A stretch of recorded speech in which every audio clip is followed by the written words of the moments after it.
Hello दोस्तों, स्वागत है आप सभी का एक नए एनएफओ के रिव्यू में। और आज जो हम एनएफओ रिव्यू कर रहे हैं उसका नाम है बजाज फिनसर्व का ईएलएसएस टैक्स सेवर फंड। तो वीडियो शुरू करने से पहले आप सभी लोगों से रिक्वेस्ट करूंगा कि अगर अभी तक आपने चैनल को सब्सक्राइब नहीं किया है प्लीज़ चैनल को सब्सक्राइब कर लें, जो बेल आइकन है उसको दबाना ना भूलें और नीचे दिए हुए लिंक्स में से टेलीग्राम ग्रुप ज़रूर ज्वाइन कीजिएगा क्योंकि वहाँ पर मिलेगी आपको सारी अपडेट्स। तो चलते हैं वीडियो की तरफ और जानते हैं, लेकिन उसके पहले disclaimer: mutual fund investments are subject to market risk, read all scheme related documents carefully before investing. तो ज़्यादातर लोग सोचते हैं कि जो अपने इन्वेस्टमेंट जब भी करते हैं तो या तो आप टैक्स बचा पाएंगे या फिर अपनी वेल्थ को ग्रो कर सकते हैं, दोनों में से आपको एक ऑप्शन चूज़ करना है। लेकिन जो ईएलएसएस ऑप्शंस है, इक्विटी लिंक सेविंग स्कीम्स, वो आपको दोनों चीज़ों का फ़ायदा देता है। यानी आप अपने टैक्स भी बचा सकते हैं और साथ साथ अपनी वेल्थ को भी ग्रो कर सकते हैं। तो चलिए कुछ कॉमन जो इन्वेस्टमेंट एवेन्यूज़ है, जो टैक्स सेविंग स्कीम्स है, उसका और ईएलएसएस का कंपैरिजन देखते हैं।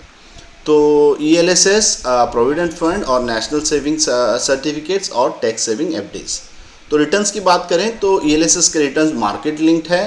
तो अगर आप हिस्टोरिकल परफॉर्मेंस देखें तो ईएलएसएस आपको on an average long term में करीब 10 से 12% CAGR या उससे भी ज़्यादा देता आया है इन कंपैरिजन टू पीपीएफ, जिसके अराउंड रिटर्न्स आज की डेट के हिसाब से अराउंड 7.1% है, नेशनल सेविंग सर्टिफिकेट्स के 7.7, टैक्स सेविंग्स है around 3 to 8% depending on the bank. फिर गारंटी रिटर्न्स की बात करें तो ईएलएसएस आपको कोई गारंटी नहीं देता, ये प्योरली मार्केट लिंक्ड है। लेकिन अगर आप लॉन्ग टर्म के लिए खड़े हैं तो लगभग आपके जो रिटर्न्स है वो एश्योर्ड के बराबर हैं।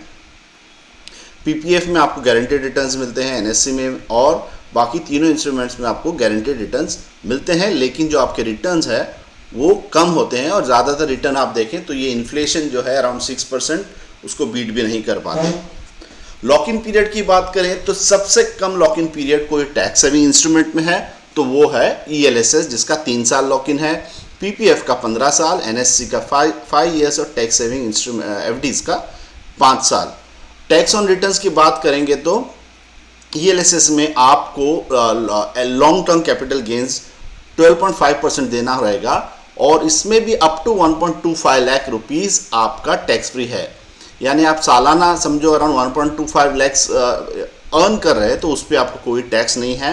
और सेकेंडली ये 12.5% है irrespective of your tax bracket, यानी आप 30% ब्रैकेट में भी आ रहे हैं तो भी आपको 12.5% ही टैक्स लगेगा।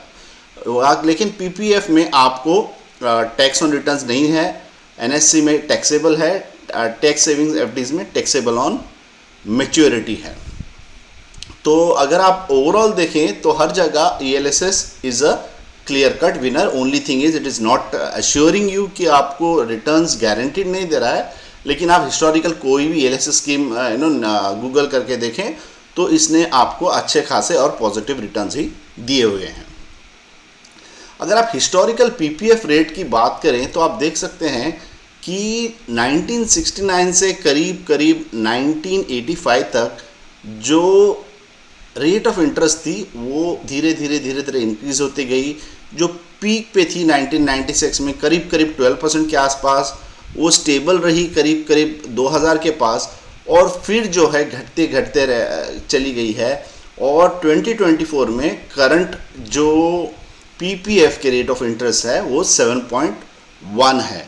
तो ये डेटा सोर्स है ICRA, MFI and National Savings Institute का, तो ये कोई बने बनाए हुए डेटा नहीं है, आप इसे वेरीफाई कर सकते हैं। तो ईएलएसएस जैसे मैंने कहा ये एक स्वीट स्पॉट है जो है दोनों टैक्स सेविंग्स और वेल्थ क्रिएशन, इस दोनों का एक अच्छा खासा। तो देखते हैं कुछ फीचर्स ईएलएसएस के। सो अगर आप ईएलएसएस में इन्वेस्टमेंट करते हैं तो आपको डिडक्शंस अंडर सेक्शन 80C आप क्लेम कर सकते हैं up to 1.5 lakh, 1.5 lakh, correct 1.5 lakh तक आप ये क्लेम्स कर सकते हैं, डिडक्शन दिखा सकते हैं। लॉक इन पीरियड की अगर बात करें, जैसे आप पिछले साइड में देखा कि लॉक इन पीरियड दूसरे जो टैक्स सेविंग इंस्ट्रूमेंट्स है उससे सबसे कम जो है 3 years लॉक इन पीरियड है ईएलएसएस का। और इसमें इन्वेस्टमेंट्स के लिए आप लमसम या एसआईपी जो इवन 500 का एक छोटे से अमाउंट से आप स्टार्ट कर सकते हैं, और income could be potentially be earn by way of IDCW और through capital appreciation based on investors need. तो ये वेल्थ क्रिएशन बेसिकली इक्विटी के जरिए होगा।